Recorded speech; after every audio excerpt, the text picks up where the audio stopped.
কলকাতার new town থেকে ঝিনাইদহের এমপি আনোয়ারুল আজিমের লাশ উদ্ধার, আটক তদন্তে দুই দেশের কর্মকর্তারা।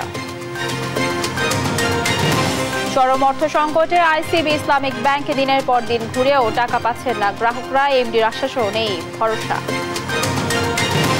ধান চালের দর নির্ধারণে গরমিল, বাজার মূল্য বেশি হওয়ায় সরকারি গুদামে বিক্রিতে কৃষকের অনীহা, লক্ষ্যমাত্রা অর্জন নিয়ে শঙ্কা। বৌদ্ধ ধর্মাবলম্বীদের প্রধান ধর্মীয় উৎসব বুদ্ধ পূর্ণিমা আজ, প্রদীপ প্রজ্বলন, প্রার্থনা, শোভাযাত্রা সহ নানা আয়োজন চলছে বিহারীগঞ্জে। এবং প্রেসিডেন্ট নিহতের কারণ অনুসন্ধানে ইরান, রাইসের মৃত্যু বড় কোনো প্রভাব ফেলবে না ইরানে মন্তব্য আন্তর্জাতিক বিশ্লেষকের।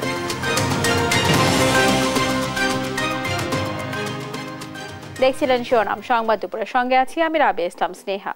চিকিৎসার জন্য ভারতে গিয়ে লাশ হলেন ঝিনাইদহ ৪ আসনের সংসদ সদস্য আনোয়ারুল আজিম আনার। নিখোঁজের ৯ দিন পর কলকাতার নিউ টাউন থেকে তার মরদেহ উদ্ধার করে পুলিশ। এ ঘটনায় দুজনকে আটকও করেছে তারা।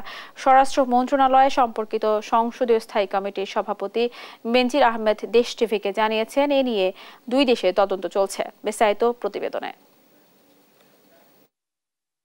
চিকিৎসার জন্য গেল ১১ই মে দর্শনার গেদে বর্ডার দিয়ে ভারতে যান ঝিনাইদহ ৪ আসনের সংসদ সদস্য আনোয়ারুল আজিম আনার। ১২ই মে কলকাতার বরাহনগর থানার মণ্ডলপাড়া লেনের স্বর্ণ ব্যবসায়ী গোপাল বিশ্বাসের বাড়িতে ওঠেন তিনি। পরদিন ডাক্তার দেখানোর উদ্দেশ্যে সেখান থেকে বের হন তিনি। সন্ধ্যায় তার মোবাইলের হোয়াটসঅ্যাপ নম্বরে ফিরবেন না বলে এমন একটি মেসেজ আসে। দিল্লি পৌঁছে ফোন করবেন বলে মেসেজে জানানো হয়। এরপর থেকে তার আর খোঁজ পাওয়া যায়নি। ৯ দিন পর বুধবার সকালে কলকাতার নিউ টাউন থেকে নিখোঁজ এমপি আনোয়ারুল আজিম আনারের মরদেহ উদ্ধার করে কলকাতা পুলিশ। তবে এ ঘটনায় কারা জড়িত সে বিষয়ে তাৎক্ষণিকভাবে কিছুই জানাতে পারেনি দেশটির পুলিশ। ঘটনার রহস্য উদ্ঘাটনে দুই দেশের গোয়েন্দা সংস্থা একযোগে কাজ করছে বলে এক তাৎক্ষণিক প্রতিক্রিয়া জানান স্বরাষ্ট্র মন্ত্রণালয় সম্পর্কিত সংসদীয় স্থায়ী কমিটির সভাপতি বেনজির আহমেদ। একটা মিসিং ধরনের একটা মানুষ, সেটা অন্য দেশেই হোক আর নিজের দেশেই হোক, হ্যাঁ, সেটাই তো তদন্ত হচ্ছে। এখন দুইটা সরকারই এ ব্যাপারে তদন্ত করতেছে এবং ভারতেরও সর্বোচ্চ গোয়েন্দা সংস্থা যেগুলি আছে, পুলিশ ডিপার্টমেন্ট, তারাও সর্বাত্মক চেষ্টা করতেছে, তারা সহযোগিতা করতেছে। আমাদের এখানে স্বরাষ্ট্র মন্ত্রণালয়ের যারা দায়িত্বপ্রাপ্ত তাদের সাথে আমাদের পররাষ্ট্র মন্ত্রণালয়ের এমবেসিগুলি সব সরকারি ভাবে সব কাজগুলি দুই সরকার সমন্বিত ভাবে করতেছে। আপনাদের ধারণা কি, মানে কেন হইতে পারে বা এই জাতীয় ঘটনা? এটা কোনো ধারণা বলা যাবে, তদন্ত আমরা হঠাৎ করে কি ধারণা করব। আনোয়ারুল আজিম আনার ঝিনাইদহ ৪ আসনের সরকার দলীয় সংসদ সদস্য। তিনি ২০১৪, ২০১৮ ও ২০২৪ সালে টানা ৩ বার আওয়ামী লীগ থেকে সংসদ সদস্য নির্বাচিত হন। মাহমুদ হাসান, দেশ টিভি, ঢাকা। এই বিষয়ে আরো জানাতে ঝিনাইদহ থেকে যুক্ত হচ্ছেন সহকর্মী মেহেদী হাসান। সবুজ, আপনি নিশ্চয়ই আমাকে শুনতে পাচ্ছেন। সবুজ, এমপি আনোয়ারুল আজিম আনারের মৃত্যুর বিষয়ে নতুন কোনো তথ্য জানতে পেরেছেন কিনা আমাদেরকে জানাবেন, আর সেই সাথে তার পরিবারের সদস্যরা কি বলছেন বিস্তারিত জানাবেন।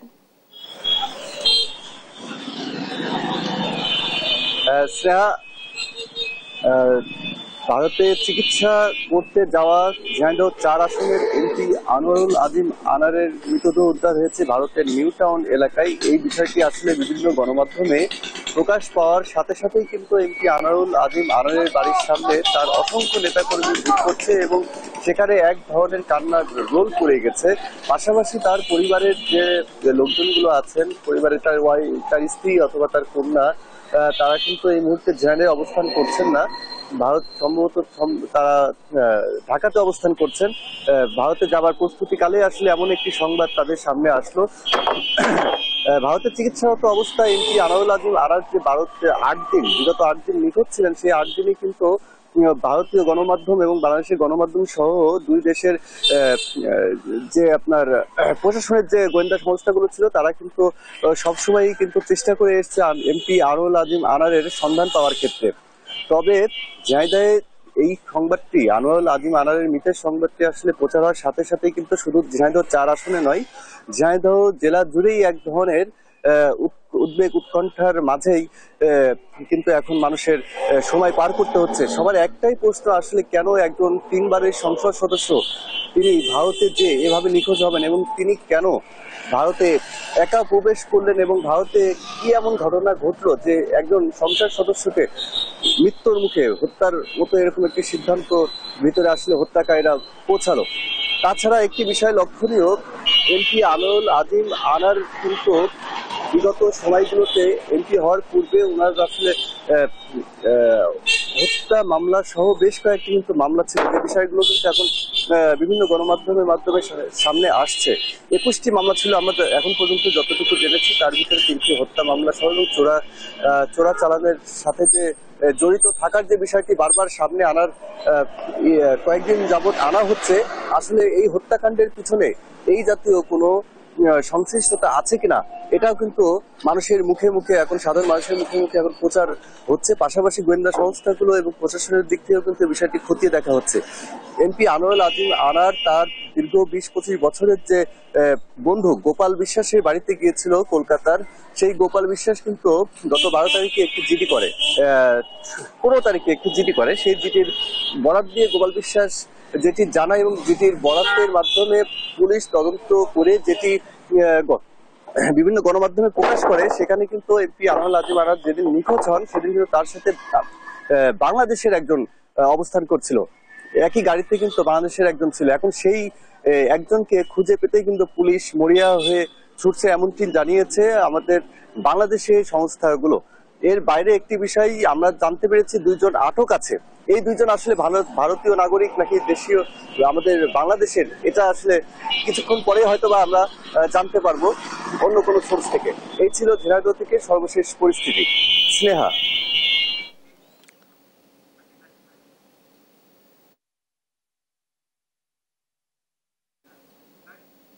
সবুজ, আপনাকে ধন্যবাদ। দর্শক, শুনছিলাম এমপি আনোয়ারুল আজিম আনারের মৃত্যুর সর্বশেষ তথ্য। তারল্য সংকটে গ্রাহককে টাকা দিতে পারছে না আইসিবি ইসলামিক ব্যাংক। বেসরকারি এ ব্যাংকের সব শাখাই একই অবস্থা। কারণ হিসেবে চরম তারল্য সংকটে কথা জানান ব্যাংকের ব্যবস্থাপনা পরিচালক।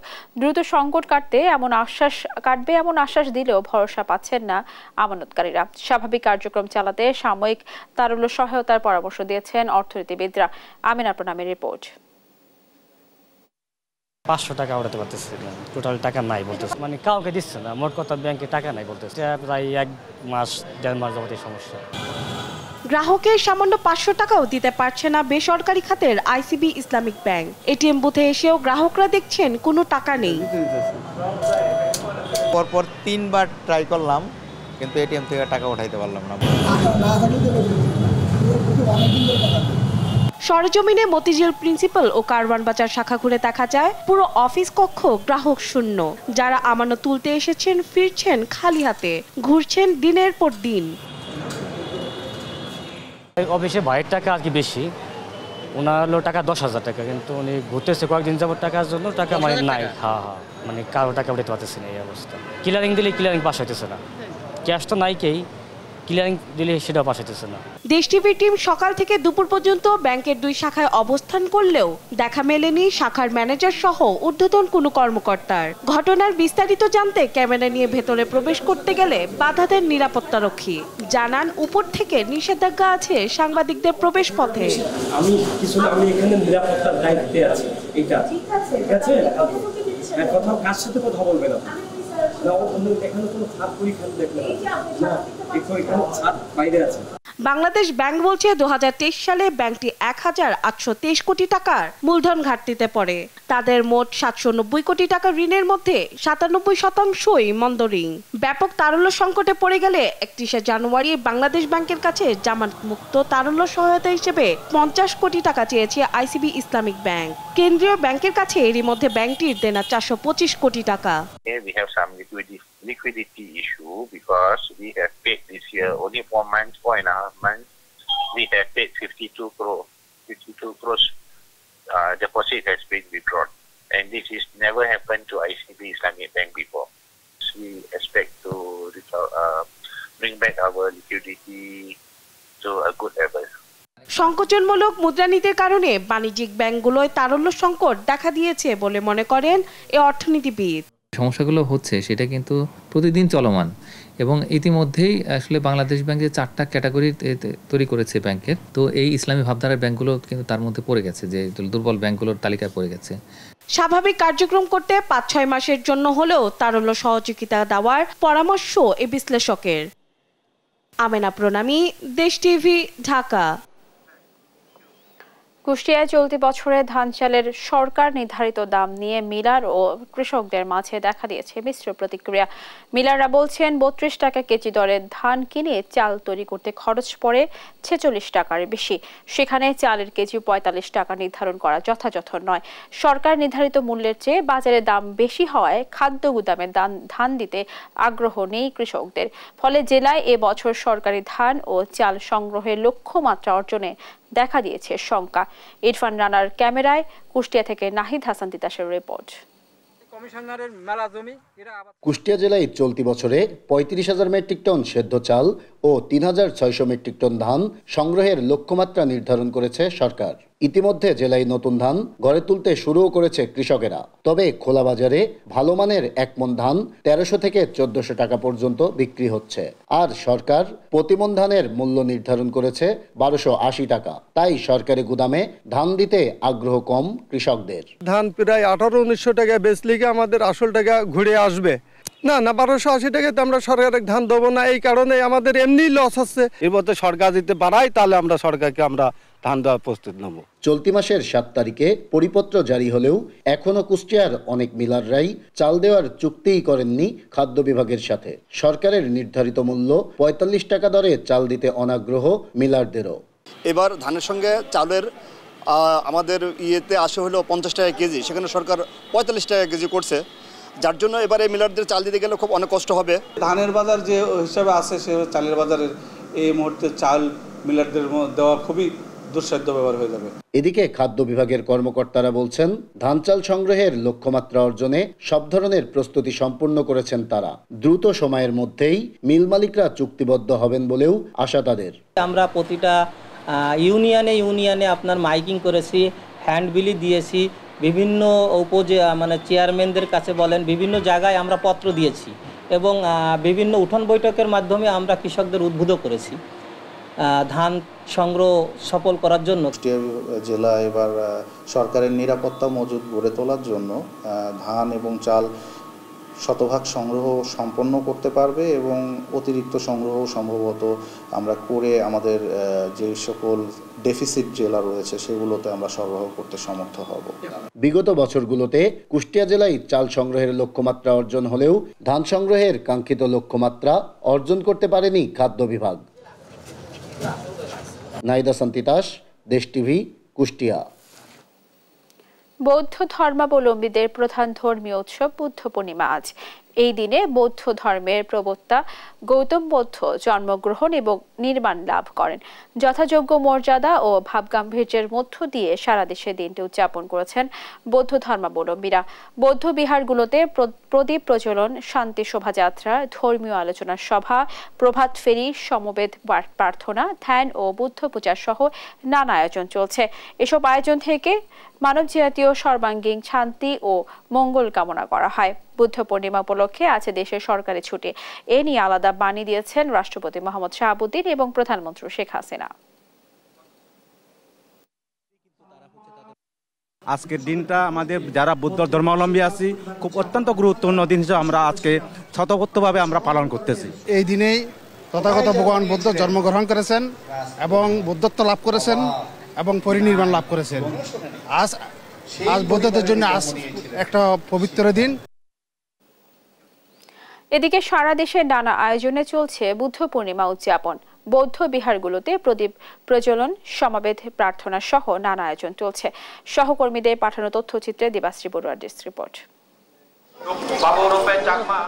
সারা দেশে যথাযোগ্য মর্যাদা ও ধর্মীয় ভাব গাম্ভীর্যের মধ্য দিয়ে উদযাপন করা হচ্ছে বুদ্ধ পূর্ণিমা। এই উপলক্ষে বুধবার রাঙ্গামাটির জেতবন বিহার সহ জেলার বিভিন্ন বৌদ্ধ মন্দিরে দিনব্যাপী কর্মসূচি চলছে। রাজবন বিহারে ধর্মীয় শোভাযাত্রা, বুদ্ধ পূজা, পিণ্ডদান, প্রাতরাশ, পঞ্চশীল গ্রহণ, সংঘদান, অষ্টপরিষ্কার দান, বুদ্ধমূর্তি দান, প্রদীপ পূজা সহ নানা আচার অনুষ্ঠানে অংশ নিচ্ছেন ভক্তরা। এতে সমাগম ঘটে হাজারো পুণ্যার্থীর। এই পুণ্যময় অনুষ্ঠানে যে আমাদের যে পুণ্য সঞ্চিত হবে, সেই পুণ্যের ফলে আমাদের এখানে যাতে বিশ্বে যাতে শান্তি বিরাজ করে এই কামনা করছি। গৌতম বুদ্ধ একই দিনে, একই তারিখে, একই সময়ে তিনি জন্মগ্রহণ করেন এবং মহাবোধি জ্ঞান লাভ করেন, তারপরে মহাপরিনির্বাণ লাভ করেন। আজকের দিনে আমরা বিহারে আসি, তারপর শিয়ং, তারপর ওই ফুল করি, দান করি। বৈশাখে পূর্ণিমা সবচেয়ে আমাদের গুরুত্বপূর্ণ, এটা পুণ্য হয় আর কি ওইটা দিলে। জন্ম এই দিনে, মৃত্যু এই দিনে, বুদ্ধত্ব লাভ এই দিনে, মূলত এই তিনটা কারণে এটা পালন করা হয়। রাজবন বিহার মাঠে ধর্মীয় সভা আবাসিক ভিক্ষু প্রধান শ্রীমৎ প্রজ্ঞালঙ্কার মহাস্থবির সহ অন্য ভান্তেরা পুণ্যার্থীদের ধর্মীয় দিক নির্দেশনা দেন।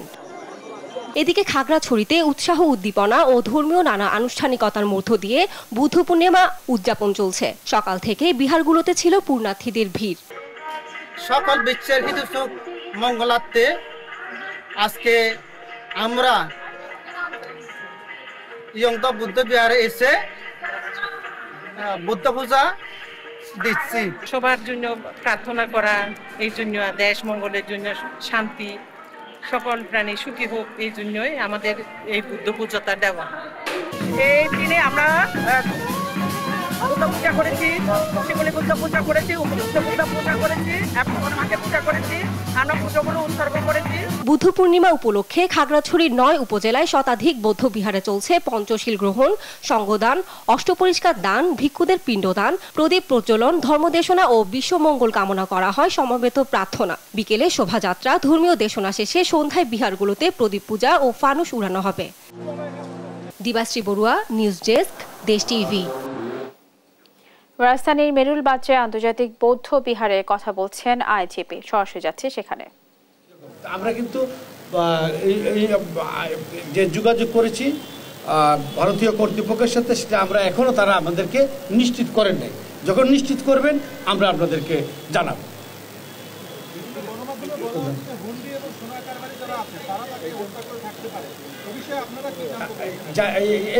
এইটা এই মোটিভ নিয়ে কাজ করছে, এই ইন্ডিয়ান পুলিশ কাজ করছে, আমরাও কাজ করছি। আমরা এখনই এই সম্পর্কে মন্তব্য করার সময় হয়নি, যথাসময়ে আমরা এটা আরও পরিষ্কার করব। ধন্যবাদ আপনাদের। আসসালামু আলাইকুম।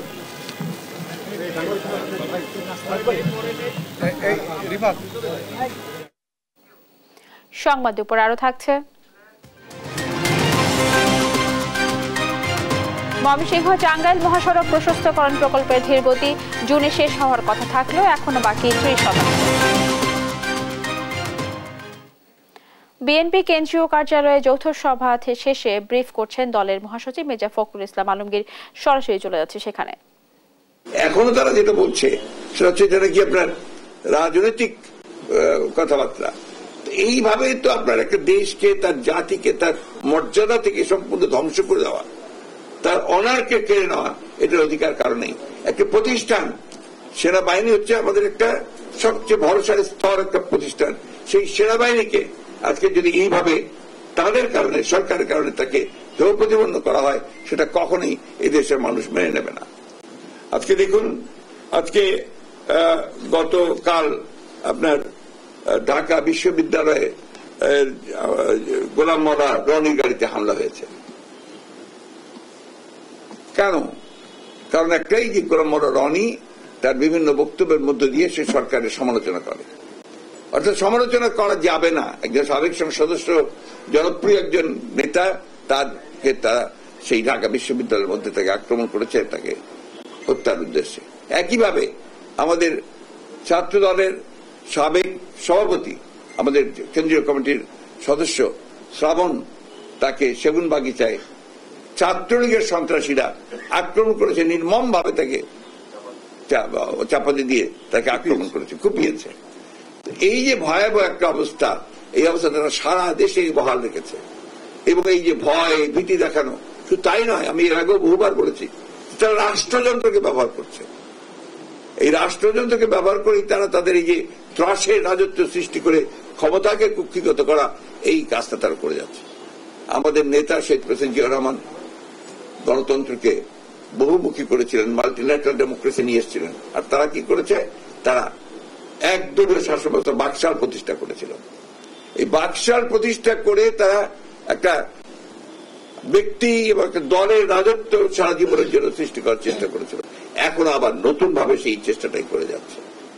তাই আমি প্রিয় সাংবাদিক ভাইদেরকে অনুরোধ করব যে এই শাহাদাত বার্ষিকীর যে আমাদের কর্মসূচিগুলো আমরা নেব, সেই কর্মসূচিগুলো যেন আমাদের সঠিকভাবে জনগণের কাছে আপনারা পৌঁছে দেওয়ার ব্যবস্থা করতে পারেন, আমি সেই অনুরোধ আপনাদেরকে করব।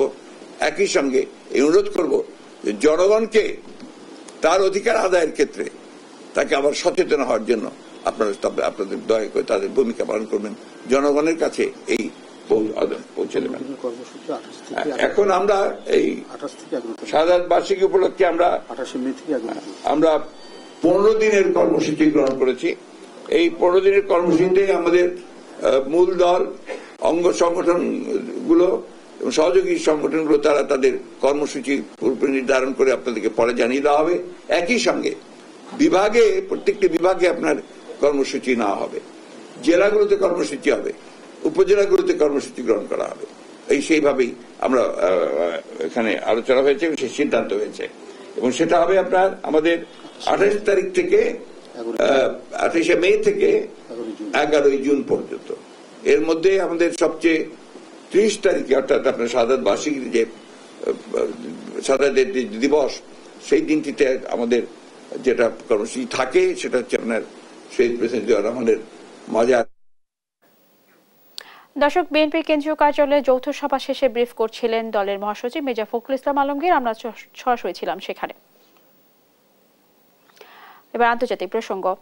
ইরানের প্রেসিডেন্টের মৃত্যু নিয়ে সামনে আসছে চাঞ্চল্যকর তথ্য। বিধ্বস্ত ওই হেলিকপ্টারের রেডিও সংকেত পাঠানোর ট্রান্সপারেন্ট ছিল না কিংবা বন্ধ ছিল। হেলিকপ্টারটি উদ্ধারের অংশ নেওয়া তুরস্কের দলের প্রাথমিক তদন্তে এই তথ্য উঠে এসেছে বলে জানিয়েছেন দেশটির যোগাযোগ মন্ত্রী। এদিকে তদন্তে সহযোগিতার প্রস্তাব দিয়ে রাশিয়া বলেছে প্রেসিডেন্ট রাইসির মৃত্যুর প্রকৃত কারণ খুঁজে বের করতে সব ধরনের সহায়তা দিতে প্রস্তুত তারা। অন্যদিকে তেহরানের গ্র্যান্ড মসজিদে রাইসিকে বিদায় জানাতে জড়ো হয়েছেন হাজার হাজার মানুষ। আফরিন মোয়ের ডেস্ক রিপোর্টে বিস্তারিত।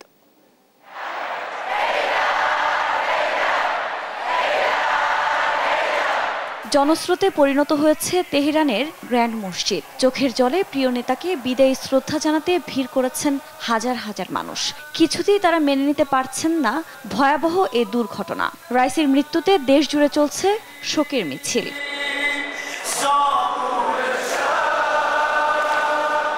এর আগে মঙ্গলবার কুম শহরের জমকারান মসজিদ ও মসউমে দরগায় রাখা হয় রাইসির মরদেহ। এরপর বিমানযোগে তা নিয়ে যাওয়া হয় তেহরানে। স্থানীয় সময় বুধবার দেশটির সর্বোচ্চ ধর্মীয় নেতা আয়াতুল্লাহ খামেনির উপস্থিতিতে তার জানাজা অনুষ্ঠিত হবে বলে জানিয়েছে গণমাধ্যম। সর্বস্তরের মানুষের শ্রদ্ধা জানানোর শেষে রাইসির মরদেহ নিয়ে যাওয়া হবে জন্মস্থান মাশহাদে। সেখানেই বৃহস্পতিবার চিরনিদ্রায় শায়িত হবেন ইরানের প্রেসিডেন্ট। স্থানীয় গণমাধ্যমের বরাতে জানা যায়, পুরো ইরান জুড়েই সামাজিক যোগাযোগ মাধ্যমে শ্রদ্ধা কর্মসূচি জানিয়ে বিভিন্ন পোস্ট শেয়ার করছেন। রাষ্ট্রীয়ভাবে এতে যোগ দিতে আহ্বান জানানো হয়েছে। এদিকে হেলিকপ্টার বিধ্বস্ত হওয়া যান্ত্রিক ত্রুটি নাকি বৈরী আবহাওয়ার কারণে এ নিয়ে আনুষ্ঠানিক কোনো বক্তব্য দেয়নি ইরান সরকার। নাশকতার সন্দেহও করছেন কেউ কেউ। এরই মধ্যে বিধ্বস্ত হেলিকপ্টারটিতে রেডিওর সংকেত পাঠানোর ট্রান্সপন্ডার ছিল না বা বন্ধ ছিল বলে চাঞ্চল্যকর তথ্য দিয়েছে তুরস্ক। এ নিয়ে তেহরান কোনো মন্তব্য না করলেও এর মধ্যে তদন্ত কাজ শুরু হয়েছে। ওই তদন্ত দলটির নেতৃত্ব দিচ্ছেন ইরানের সেনা কর্মকর্তা ব্রিগেডিয়ার আলী। তদন্ত শেষে প্রতিবেদন জমা দেবে তারা। তদন্তে সহযোগিতার প্রস্তাব দিয়ে রাশিয়া বলছে প্রেসিডেন্ট রাইসির মৃত্যুর প্রকৃত কারণ খুঁজে বের করতে সব ধরনের সহায়তা দিতে প্রস্তুত মস্কো। গেল রোববার ইরানের পূর্ব আজারবাইজান প্রদেশে হেলিকপ্টার বিধ্বস্ত হয়ে ইরানের প্রেসিডেন্ট ইব্রাহিম রাইসি সহ 9 আরোহী নিহত হন। আফরিন মৌ, নিউজ ডেস্ক, দেশ টিভি। প্রেসিডেন্ট ইব্রাহিম রাইসির মৃত্যুতে ইরানে বড় ধরনের কোনো প্রভাব পড়বে না বলে মনে করছেন আন্তর্জাতিক বিশ্লেষকরা। তারা বলছেন, ইরানের সর্বময় ক্ষমতার অধিকারী খামেনি, তাই দ্রুতই এই সংকট কাটিয়ে উঠবে তেহরান। মাজহারুল ইসলামের রিপোর্ট। হেলিকপ্টার দুর্ঘটনায় নিহত ইরানের প্রেসিডেন্ট ইব্রাহিম রাইসির মৃত্যুতে শোকে স্তব্ধ বিশ্ব। সমবেদনা জানিয়েছেন বিশ্ব নেতারা। এরই মধ্যে অন্তর্বর্তী প্রেসিডেন্ট হিসেবে দায়িত্ব নিয়েছেন মোহাম্মদ মুখবার। ঘোষণা করা হয়েছে প্রেসিডেন্ট নির্বাচনের তারিখও। কট্টরপন্থী হিসেবে পরিচিত রাইসির মৃত্যুর পর আন্তর্জাতিক অঙ্গনে ইরানের অবস্থার পরিবর্তন হবে কিনা সেই প্রশ্ন উঠছে। 2021 সালের দায়িত্ব নেওয়ার পর অর্থনীতিতে ইরানকে অনেকটা স্বাবলম্বী করে তুলেছিলেন রাইসি। পশ্চিমা নিষেধাজ্ঞা উপেক্ষা করে নিজেদের অর্থনৈতিক সক্ষমতা বৃদ্ধির লক্ষ্যে মিত্রতা বাড়ান চীন, রাশিয়া ও পশ্চিমা বিরোধী দেশগুলোর সাথে। ওনার অবদান ডেফিনেটলি অনস্বীকার্য। ইরানের উন্নয়নে, ইরানের প্রযুক্তিগত উন্নয়ন, ইরানের অর্থনৈতিক উন্নয়ন, বিশেষ করে যেই ধরনের নিষেধাজ্ঞার মধ্যে ছিল, পশ্চিমাদের যে নিষেধাজ্ঞার মধ্যে ছিল এবং সৌদি আরবের সাথে একটা শীতল সম্পর্ক ছিল, এই সবের মধ্য দিয়েও ইরানকে যেভাবে রাইসি তার নেতৃত্ব দিয়ে এগিয়ে নিয়ে গিয়েছিলেন, এটা আসলে মুসলিম বিশ্বের জন্য এটা প্রশংসার যোগ্য। গাজা ইসরায়েল যুদ্ধে হামাসকে সহযোগিতা করে প্রশংসা কুড়িয়েছেন মুসলিম বিশ্বেরও। সক্ষমতা দেখিয়েছেন নিজেদের প্রযুক্তি ও অস্ত্র ব্যবহারেও। ইরানের যে প্রযুক্তিগত উন্নয়ন কিংবা তাদের যে জিওপলিটিক্যাল যে পারসুয়েশন, ওখানে ইব্রাহিম রাইসি আসলে ব্যাপক পরিবর্তনের দিকে নিয়ে গেছে ইরানকে, বিশেষ করে 2021 সালের পর থেকে ইরানকে নিয়ে গেছে। বিশ্লেষকদের মতে প্রেসিডেন্ট রাইসির মৃত্যুতে মধ্যপ্রাচ্য নীতিতে খুব বেশি পরিবর্তন হবে না, কারণ ইরানের পররাষ্ট্রনীতি, যুদ্ধ, অভ্যন্তরীণ বিষয়গুলো দেখভাল করেন সর্বোচ্চ নেতা আয়াতুল্লাহ আলী খামেনি। ইসলামী বিপ্লবের মাধ্যমে আয়াতুল্লাহরা ক্ষমতায় এসছেন এবং অ্যাবসলিউট ডিসিশন, পলিসি, গাইডলাইন সবকিছু তার কাছ থেকে আসে। সেটা তাদের মতো করে তারা একটা ভ্যারিয়েন্ট তৈরি করে নিয়েছেন। পার্লামেন্ট আছে, প্রেসিডেন্ট পদ আছে। এই পদগুলো আপনার ডেমোক্রেটিক্যালি ইলেক্টেড হয় নির্বাচনের মাধ্যমে। সেই জন্য কোনো শূন্যতা তৈরি হওয়ার সুযোগ লিটারালি ওই অর্থে নেই। বর্তমান বিশ্ব বাস্তবতায়, মধ্যপ্রাচ্য বলি আর আন্তর্জাতিক বাস্তবতায় বলি, ইরান তার জাতীয় স্বার্থকে সামনে রেখে ইরান এগিয়ে যাবে। তবে রাইসির মৃত্যু ইরানের অভ্যন্তরীণ রাজনীতিতে বড় ধাক্কা বলেও মানছেন তারা। এখন দেখার বিষয় সর্বোচ্চ নেতা কিভাবে তা মোকাবেলা করেন। মাজহারুল ইসলাম, দেশ টিভি, ঢাকা। ময়মনসিংহ টাঙ্গাইল মহাসড়ক প্রশস্তকরণ প্রকল্পের কাজ জুনের মধ্যে শেষ হওয়ার কথা থাকলেও সম্পন্ন হয়েছে মাত্র 70%। এতে ভোগান্তি বেড়েছে সড়কে চলাচলকারীদের। ভূমি অধিগ্রহণ সহ নানা জটিলতার কথা জানিয়ে কর্তৃপক্ষের আশ্বাস, 4 থেকে 5 মাসের মধ্যেই শেষ হবে কাজ। সহকর্মী ইলিয়াস আহমেদের তথ্যচিত্রে বিস্তারিত জানাচ্ছেন টুম্পা আফরোজ। 2023 সালের শুরুর দিকে ময়মনসিংহের 0 পয়েন্ট থেকে মধুপুর পর্যন্ত 47 কিলোমিটার সড়কটি 18 থেকে 34 ফুট প্রশস্তকরণের কাজ শুরু হয়। প্রকল্পের ব্যয় ধরা হয় 1107 কোটি টাকা। প্রকল্পে মুক্তাগাছার ছত্রাশিয়া থেকে ভাবকির মোড় পর্যন্ত 6 কিলোমিটার নতুন করে হচ্ছে বাইপাস সড়ক। তবে গত বছর কাজ শুরু হলেও এই সড়কটিতে এখনো হয়নি মাটি কাটার কাজ। সেই সঙ্গে অনেকেই পাননি জমি অধিগ্রহণের অর্থ। কাজের এমন ধীরগতিতে ভোগান্তি বাড়ায় ক্ষোভ প্রকাশ করেন স্থানীয়রা। এমন ক্ষত সৃষ্টি হয়ে গেছে, মানে আজকে এক লোক যাইতেই ভয় পাইতেছে। পল্লীঘর অবস্থায় প্রতিদিন আপনার 1-2 অটো এরই মধ্যে সড়কের বিভিন্ন স্থানে সৃষ্ট খানাখন্দ ও ধুলোবালিতে জনভোগান্তি এখন চরমে। এতে ঝুঁকি নিয়ে চলছে যানবাহন। শহরে যাওন যায় না, জামের লেগে প্রচুর জাম, গেলে ঘন্টা থেকে লেগে যায়, রোদের মধ্যে বয়ে থাকা। রাস্তা ভালো হলে আমাদের সবার জন্যই ভালো এবং আমরা চলাচল করতে পারবো ভালোভাবে। এই জন্যই তাড়াতাড়ি করার জন্য আহ্বান জানানো হলো। আমাদেরকে প্রত্যাশা যত তাড়াতাড়ি দ্রুত যত রাস্তার কাজটা যত হয়। জমি অধিগ্রহণ সহ নানা জটিলতায় নির্মাণ কাজে বিলম্ব হওয়ার কথা জানিয়ে আগামী 4-5 মাসের মধ্যে কাজ সম্পন্নের আশ্বাস সড়ক ও জনপথ বিভাগের। ভূমি অধিগ্রহণের জন্য কিছু কাজ এখনো ভূমি অধিগ্রহণ কাজের একটু সময় সাপেক্ষ হয়। আমাদের বাকি কাজগুলো আমরা হয়তো আগামী দ্রুত তার সময় শেষ করার জন্য ঠিকাদারকে তাগিদ দিচ্ছি এবং আশা করতেছি আমরা হয়তো অতি দ্রুত সময়ে কাজগুলো শেষ হয়ে যাবে। সিলেট, চট্টগ্রাম ও ময়মনসিংহ বিভাগের সাথে উত্তরাঞ্চলের সব বিভাগের সংযোগ গড়ে ওঠা এ সড়ক দিয়ে প্রতিদিন কয়েক হাজার যানবাহন চলাচল করে। নিউজ ডেস্ক, দেশ টিভি। সংবাদ দুপুর আরো থাকছে। বুন্দেসলিগার পর আরেকটি শিরোপার হাতছানি। ইউরোপা লিগের ফাইনালে রাতে আটালান্টার মুখোমুখি লেভারকুজেন।